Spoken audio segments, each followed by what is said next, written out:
Hi, everyone. We have a great briefing for you today with international legal expert Yifa Segal. I always enjoy talking with her and learning so much. But first, I want to share with you something that is so important about our work at IDSF. Here in Israel, a dangerous gap still remains between the defense, the guidance, and protection that our government and our military provides and the real immediate threats that still reach our families and our communities.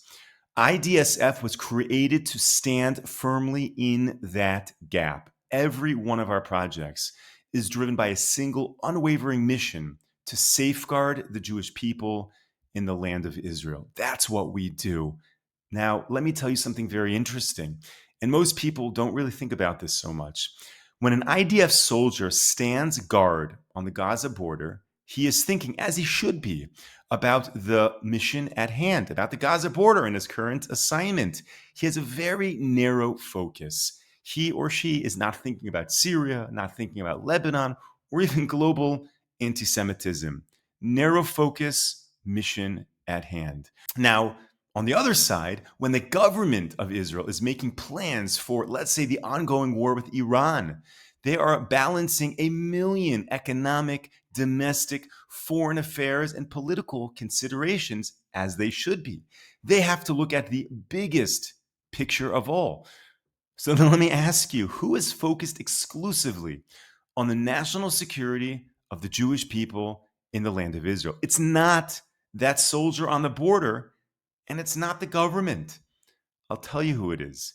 It's just us, IDSF. That's who we are. That's what we do. And there's no one else doing it.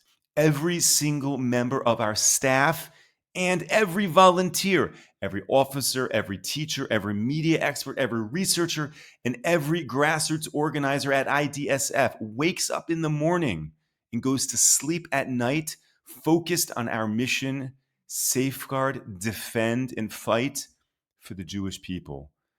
The progress that we as a country have made in fighting our enemies over the past 2 years has been, dare I say, miraculous. But there's still a long way to go. The enemies on our borders have not laid down their arms. They're doubling down and planning their next move. Terrorists are being armed and incentivized within the land of Israel to harm Jewish citizens. And the very same bad actors we are fighting in the Middle East are expanding their efforts of global anti-Semitism. IDSF is leading this fight, and we need your support and your partnership to achieve victory. Today is the day. You can make a donation right now to defend Israel, to defend the Jewish people. I'll end on a positive note and then go straight to our really important program today. A student in one of our education programs just said it the best. Her name is Omer, and she is on track to be assigned to an elite position in the military. She was talking this week about how our education program at IDSF has dramatically influenced her life and has prepared her for a meaningful career of national service. And she said, and I quote, "I live and act by a guiding principle. Those who believe in the impossible can achieve the unimaginable." That's what one of our students said. So I invite you to join us at IDSF, partner with us in our mission, make a donation today, and believe that together we will achieve the unimaginable. 2 years ago, who would have thought that we would be at this moment? Who would have thought that the world would have changed so much and so fast? Now is the moment to believe that together we will achieve the impossible. We will achieve the unimaginable.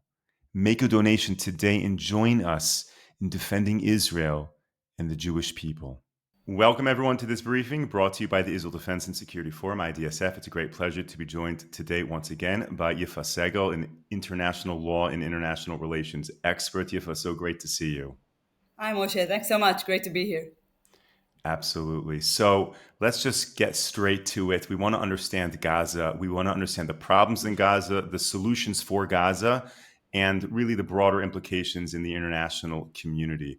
Right now, it's just this waiting game. We're stalling. There was this great grand ceasefire, this 20-point plan, and nothing's really moving forward. What would you say is the current situation on the ground in Gaza right now? What is the nature of the delay and the problem?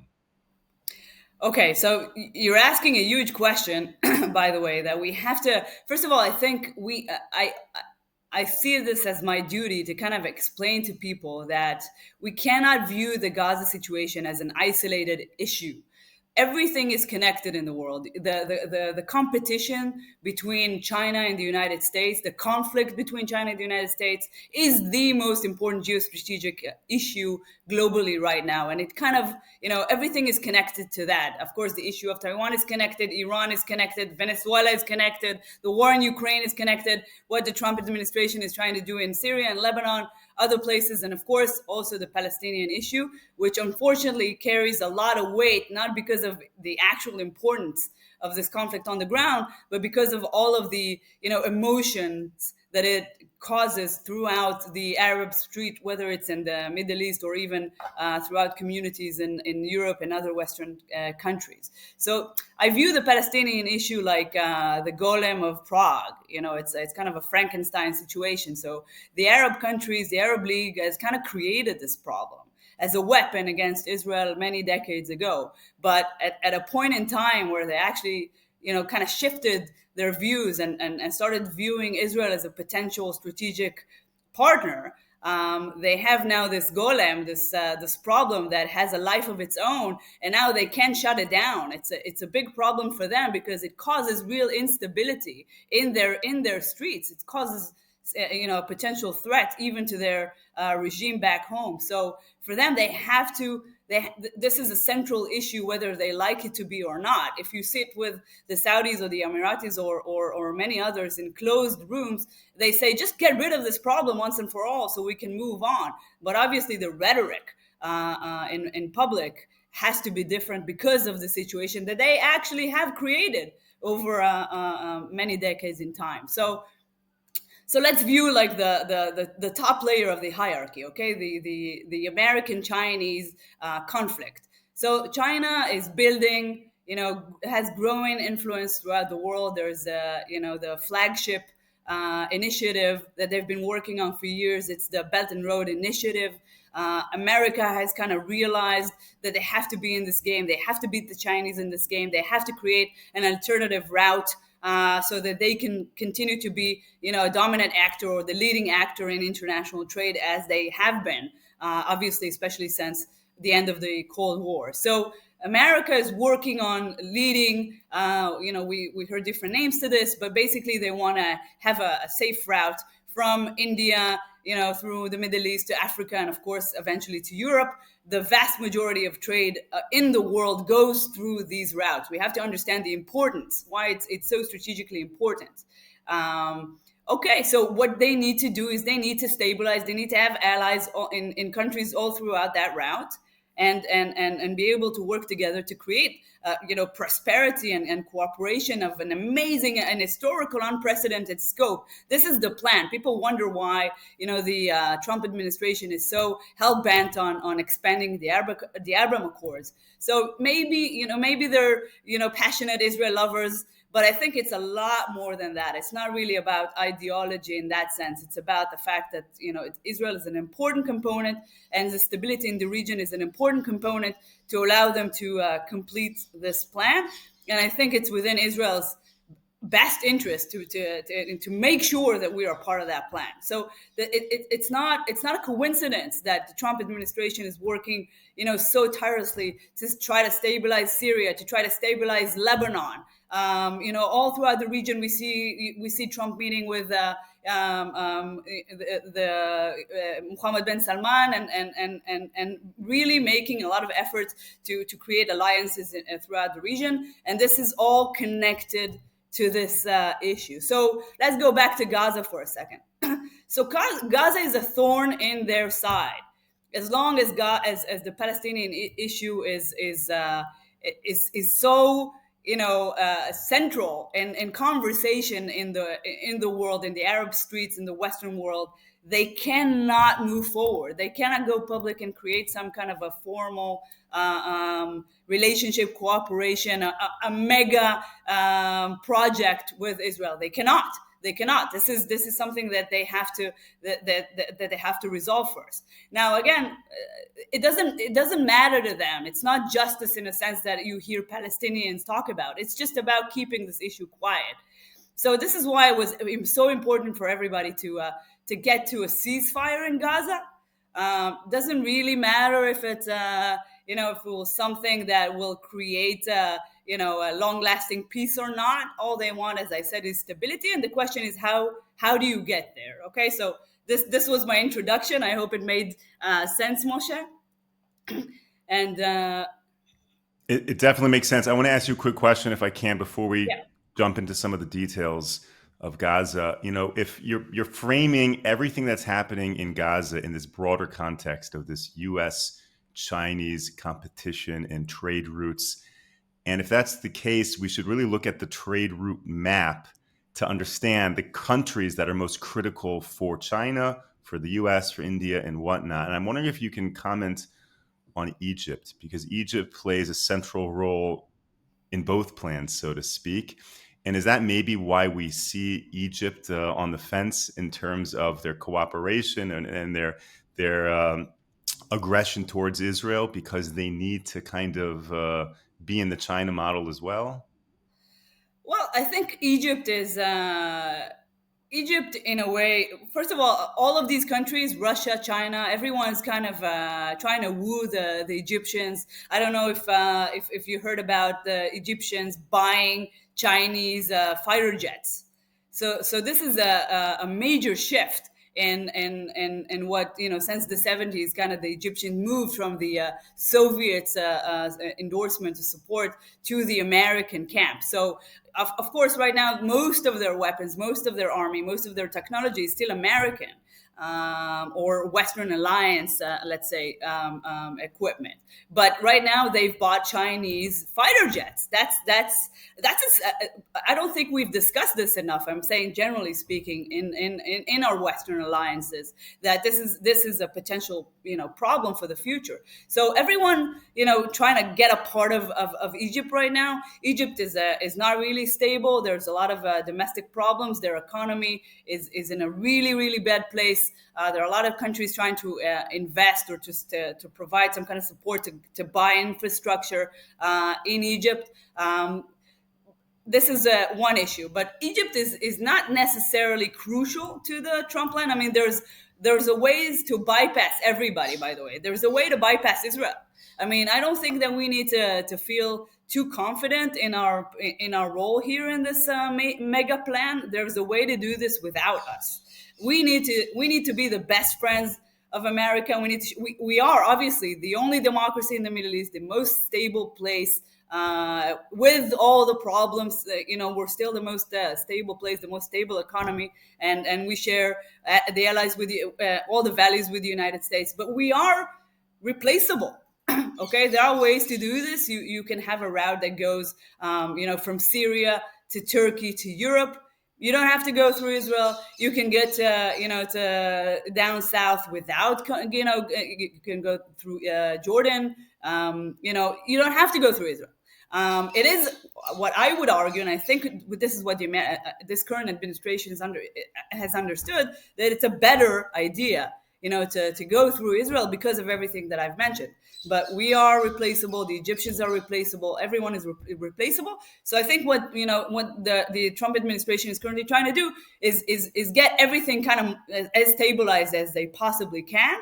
Because even if you don't necessarily go through Lebanon, for example, but you don't want a continuous war and a terrorist organization, Hezbollah, controlled by Iran, that can just blow everything up on any given moment.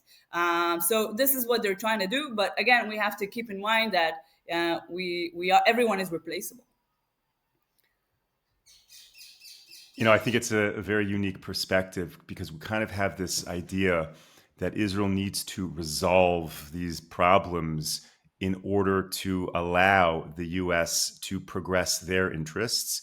And you're saying not quite. If we don't resolve these issues, the U.S. will resolve their issues and find alternatives. So that kind of puts the pressure on everyone. Yeah, I think we have to keep that in mind. Look, we haven't been in closed conversations with Indian administration. We don't know how much, if there is if there are members of the administration that are advocating for this or not. We don't know if this is like an attractive alternative or not. We don't know.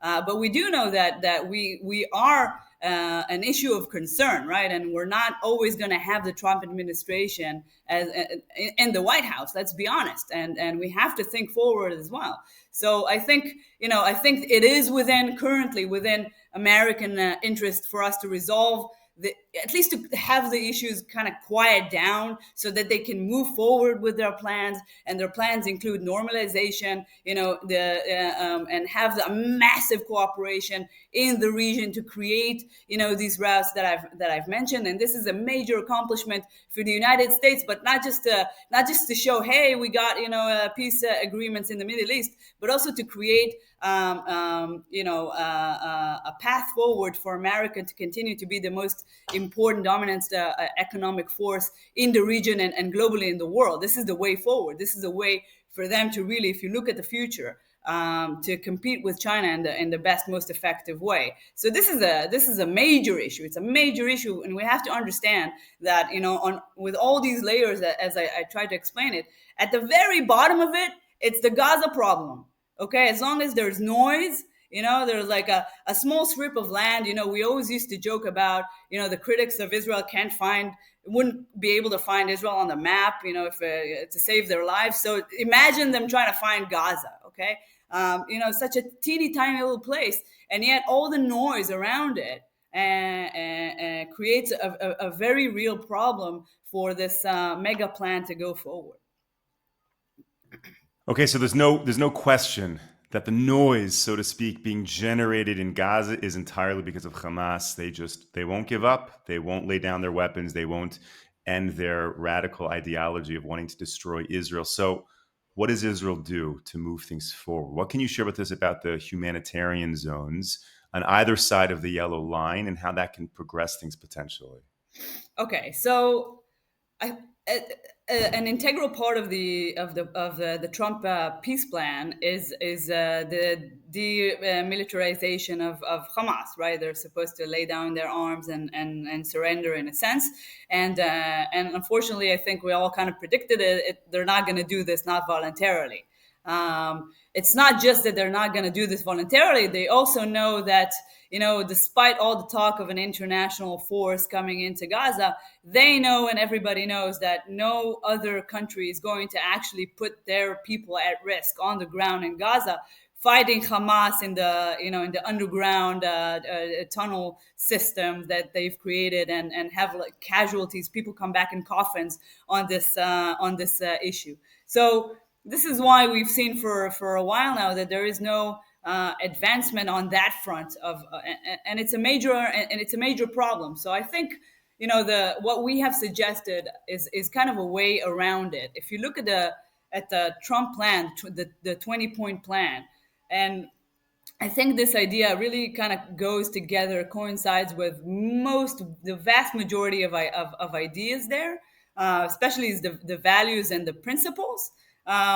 There's only one difference. We don't believe that at the end of this, the Palestinian Authority should be given the keys to control the Gaza Strip. And on a side note, I'll say not even the territories in Judea and Samaria, the West Bank, but we'll get to that. So what we're suggesting basically is currently the Gaza Strip is kind of divided into more or less half.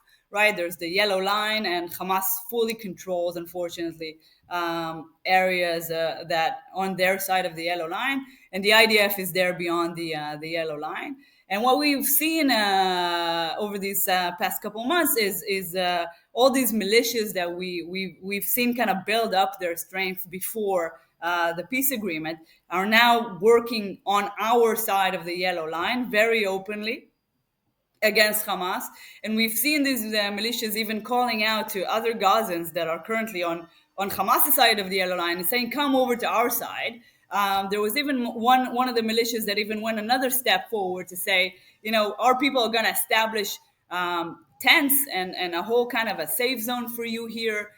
So come over to our side and move away from the control of Hamas and everything that it entails. So it works perfectly with an idea that we had to create a humanitarian safe zone, a humanitarian city on our side of the yellow line. So I'll tell you why. First of all, we know we've talked about it also here on this program before that the humanitarian aid coming into Gaza is the lifeline of Hamas.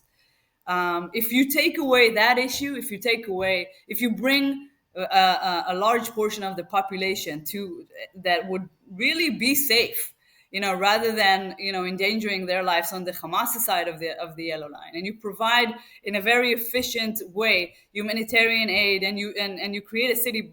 I think I told you before, the UNHCR has a real guidebook of how you create a humanitarian city, how you create a local leadership for these humanitarian zones, how you build up, from basic needs onwards to education to employment there's a whole guidebook that they've created, and it works all over the world. So basically the idea is this: we need to be more active on this. We need to come out and say we are helping to establish, at least in these 5 different areas, to establish a humanitarian kind of safe zone. We will work with humanitarian organizations. By the way, an important comment: the GHF has unfortunately closed their activities in recent days because of this new reality. They can't work on the Hamas side of the yellow line. It's just impossible. So I'm sure that we can get the GHF or something similar to come back to take leadership on this project of creating and managing the humanitarian safe zones. And I think it's a slow way, but it's a sure, safe way to take money and control, to take the ability from Hamas to build themselves up. And time is currently working on to their advantage.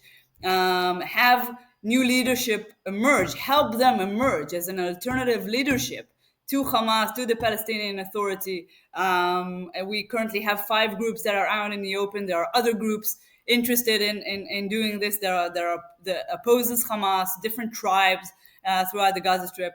So I think this is the way forward. I think it's an important strategic step for us. At the very least, by the way, also it says in the Trump plan that if it doesn't work on the Hamas side, they should start, working on the plan on the Israeli side. So great, but we need to create the terms for that on the ground. And I think empowering local leaderships, taking away humanitarian aid, bringing populations over to your side, all of these things are going to really serve all the ideas on the Trump plan, and might be a way out of the standstill.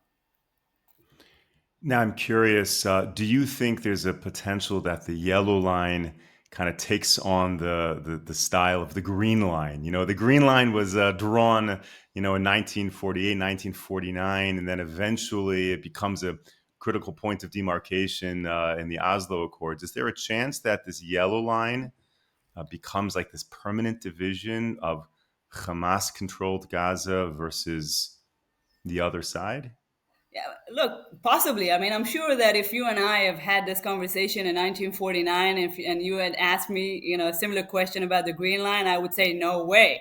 This is just a random ceasefire line. I mean, it has no legal standing. There's no reason on earth why this would, become such a significant thing, but it did, unfortunately. So it is possible.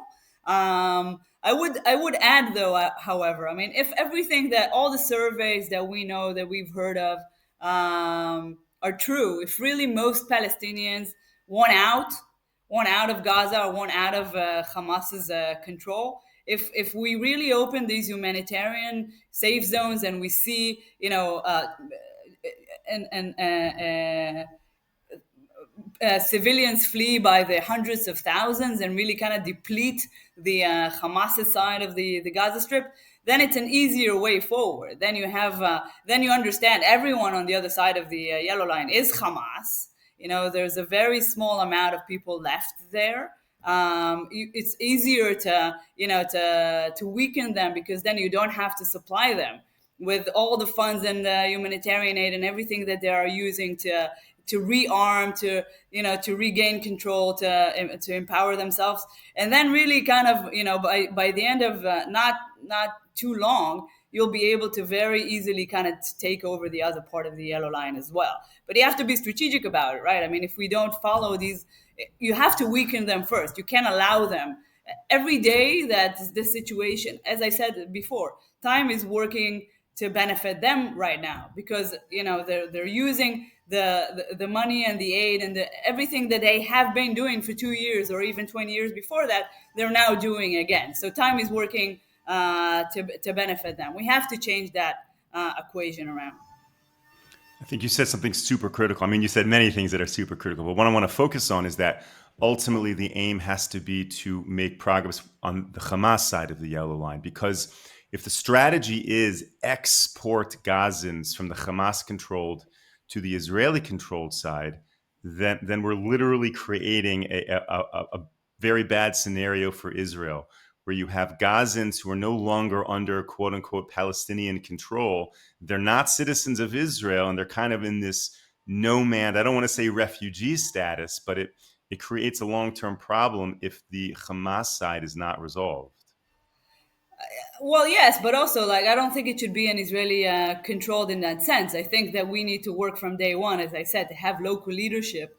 For them, look, the UNHCR way of doing things, they always have local leaderships in those camps. Always, always. We have to do the same thing, and we already have Palestinian groups, Gazan groups, willing to do that. So if you have Palestinian leadership, it's not a population that is governed by Israel or by the IDF or any such problem that we fear, and quite justifiably.